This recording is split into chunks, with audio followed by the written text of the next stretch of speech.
तो ये इसका स्ट्रक्चर है एक्टिव का और ये है पैसिव का। तो पैसिव का ऑब्जेक्ट है object plus helping verb plus verb की थर्ड फॉर्म। कहने का मतलब है कि एक्टिव वॉइस में कोई भी वर्ब हो सकती है, लेकिन पैसिव के अंदर हम किसका प्रयोग करते हैं? वर्ब की थर्ड फॉर्म का प्रयोग करते हैं। किसका प्रयोग करते हैं? वर्ब की थर्ड फॉर्म का। उसके बाद में बाय आता है इसके साथ में, और फिर ये जो है सब्जेक्ट आ जाता है। ये इस प्रकार से इसका फॉर्मेट बनाया जाता है। तो ये एक्टिव वॉइस का फॉर्मेट है और ये पैसिव वॉइस का फॉर्मेट है। यानी कि इस फॉर्मेट की सहायता से पैसिव वॉइस के सेंटेंस जो है वो आसानी से समझे जा सकते हैं। अब मैं क्वेश्चन नंबर 1 लेता हूं। जैसे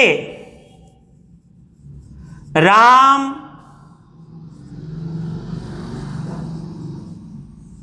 प्लेज क्रिकेट, ये इसका सब्जेक्ट है, ये इसका वर्ब है और ये इसका ऑब्जेक्ट है। ये प्रेजेंट सिंपल टेंस का है। प्रेजेंट सिंपल का एफर्मेटिव सेंटेंस जब होता है तो उसमें हेल्पिंग वर्ब नहीं होता है। वर्ब की फर्स्ट फॉर्म या वर्ब की फर्स्ट फॉर्म में एस या ईएस लगा हुआ होता है, और ये देखिए ये इसके साथ में एस लगा हुआ है। तो अब हम सबसे पहले क्या करेंगे? पैसिव बनाने के जो 5 नियम मैंने आपको बताए थे कि सबसे पहले एक्टिव वॉइस का जो सब्जेक्ट होता है, सॉरी ऑब्जेक्ट होता है, उसको पैसिव वॉइस का सब्जेक्ट बना दीजिए। जैसे कि ये इसका ऑब्जेक्ट है क्रिकेट, तो ये इसका बन जाएगा क्रिकेट। फिर हेल्पिंग वर्ब प्रेजेंट सिंपल है, एस या ईएस आया हुआ है, तो पैसिव वॉइस में is R am helping verb का प्रयोग किया जाता है। तो क्रिकेट के साथ में इज लगेगा, तो क्रिकेट इज। फिर ये 2 नियम तो क्लियर हो गए। तीसरा नियम वर्ब की थर्ड फॉर्म। वर्ब क्या है? प्लेज, तो प्ले की थर्ड फॉर्म क्या होता है? प्लेड। अब फोर्थ रूल है इसका, बाय का प्रयोग करो।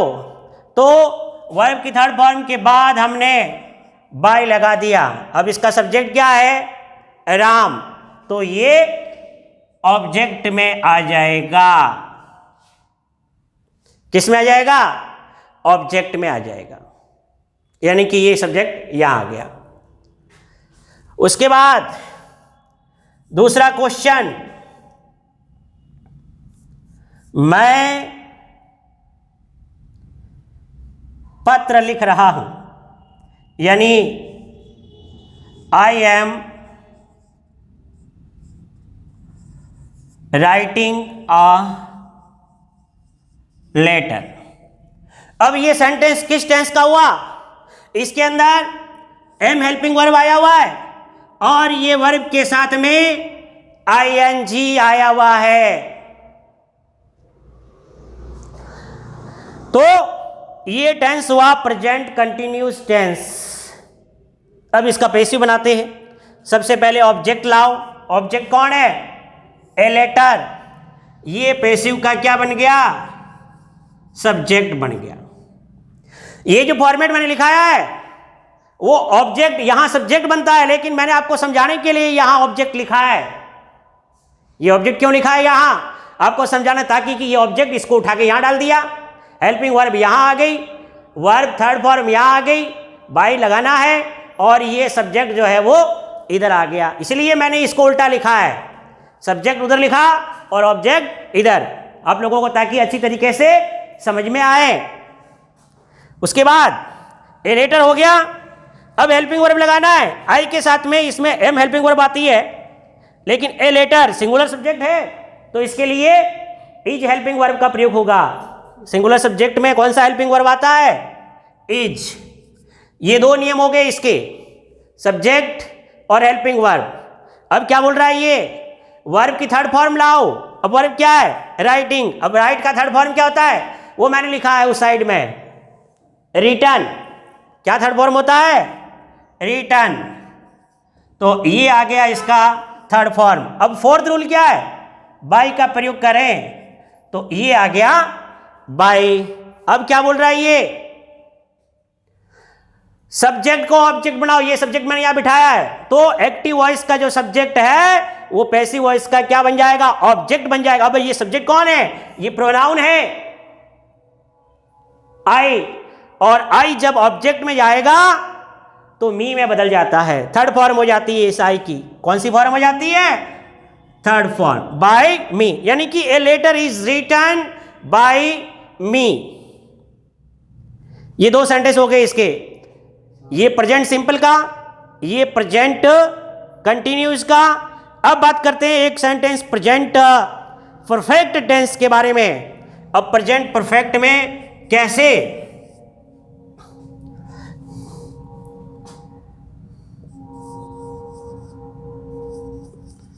रेखा हैज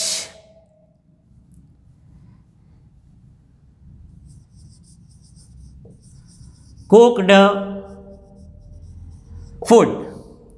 अब ये तो मैंने बता दिया कि ये प्रेजेंट परफेक्ट का है, बट आप इसके बारे में कैसे जानेंगे, आपको इसका हेल्पिंग वर्ब और वर्ब देखना है, तब आपको पता चल जाएगा कि ये किस टेंस के अंदर है। तो हैज आया है और वर्ब की थर्ड फॉर्म दी हुई है, ये प्रेजेंट परफेक्ट है। तो पैसिव बनाते हैं। तो देखिए मैंने आपको वर्ब टेबल के अंदर बताया था कि हैज या हैव और वर्ब की थर्ड फॉर्म होती है, तो उसका पैसिव जब हम बनाते हैं तो वो हैज बीन या हैव बीन में चला जाता है, और उसके साथ में वर्ब की कौन सी फॉर्म रहती है, थर्ड फॉर्म। तो सबसे पहले इसका ऑब्जेक्ट जो है उसको सब्जेक्ट बना दो। ऑब्जेक्ट कौन है, फूड। तो ये पैसिव का क्या बन गया, सब्जेक्ट बन गया, फूड। अब हेल्पिंग वर्ब, फूड के साथ हैज लगेगा, फूड हैज, साथ में लग जाएगा बीन, कुक की थर्ड फॉर्म कुक्ड हो जाएगा। ये तीसरा नियम हो गया। चौथा नियम, बाय का प्रयोग करें, और पांचवा नियम, सब्जेक्ट को ऑब्जेक्ट बनाएं। सब्जेक्ट कौन है, रेखा, ये इसका क्या बन गया, ऑब्जेक्ट बन गया। तो food has been cooked by Rekha. ये और प्रेजेंट परफेक्ट कंटिन्यूस का पैसिव वॉइस बनता नहीं है। अब बात करते हैं फास्ट टेंस के बारे में।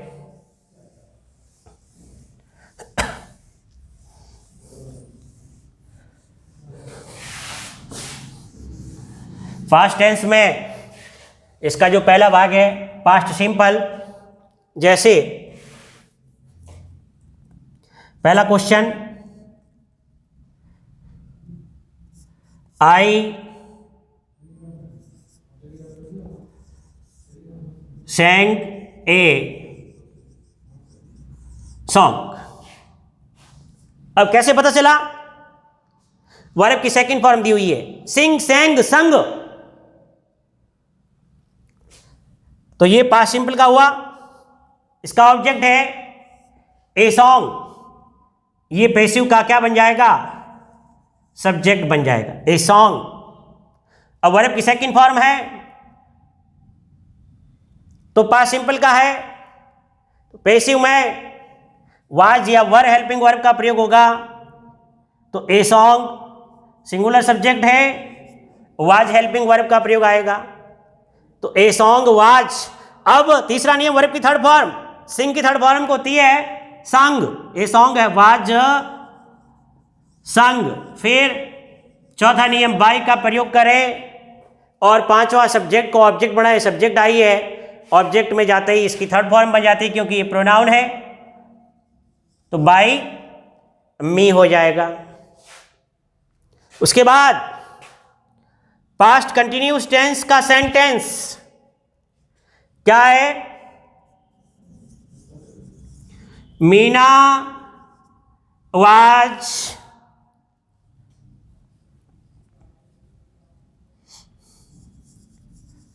Reading a story. अब वाज और वर्ब की first form ING, was reading, past continuous tense. Passive में क्या करते हैं, वाज वर दिया हुआ है, मान लीजिए वाज या वर, और इसके साथ में वर्ब की फर्स्ट फॉर्म आईएनजी आ जाता है। जब हम इसका पेशिव बनाते हैं तो वाज वर पेशिव के सब्जेक्ट के अनुसार हेल्पिंग वर्ब यूज हो जाती है, इसके साथ में बीइंग लगाते हैं और वर्ब की कौन सी फॉर्म हो जाती है, थर्ड फॉर्म हो जाती है।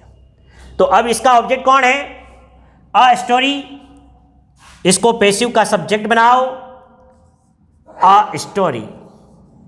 सिंगुलर सब्जेक्ट है तो वाज ही हेल्पिंग वर्ब आएगा इसके साथ में, और साथ में लगा दीजिए being, a story was being. अब रीड की थर्ड फॉर्म, रीड ही रहता है, a story was being read. चौथा नियम, बाय सब्जेक्ट ऑब्जेक्ट में मीना। ये पास्ट कंटिन्यूस का सेंटेंस बन गया। एक्टिव वॉइस पास्ट कंटिन्यूस में होता है तो उसका पैसिव इस प्रकार से बनता है। नेक्स्ट क्वेश्चन,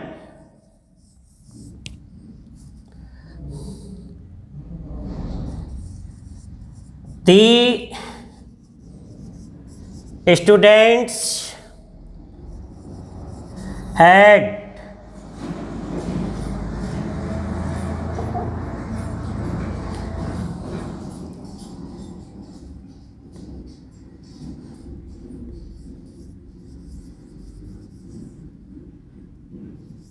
played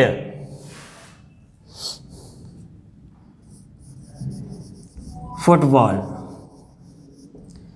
विद्यार्थी फुटबॉल खेल चुके थे। हैड प्लस वर्ब की third form, past perfect tense. अब past perfect had plus verb की थर्ड फॉर्म, तो इसका पैसिव बनाएंगे तो हैड भी ना जाएगा, और वर्ब की कौन सी फॉर्म रहती है, थर्ड फॉर्म। तो क्या हो जाएगा, फुटबॉल हैड बीन, वर्ब की third form played, football had been played. फिर बाय, चौथा रूल किसके द्वारा खेली गई, द स्टूडेंट्स। और पास्ट परफेक्ट कंटिन्यूस टेंस का पैसिव वॉइस नहीं बनता है। उसके बाद फ्यूचर टेंस के जो अलग अलग पार्ट्स हैं उनका पैसिव किस प्रकार से बनता है उसके बारे में मैं आपको बता रहा हूं। फ्यूचर टेंस में तो उसके जो दो पार्ट्स हैं उन्हीं के सेंटेंस बनते हैं, बाकी नहीं बनते हैं। कैसे, देखिए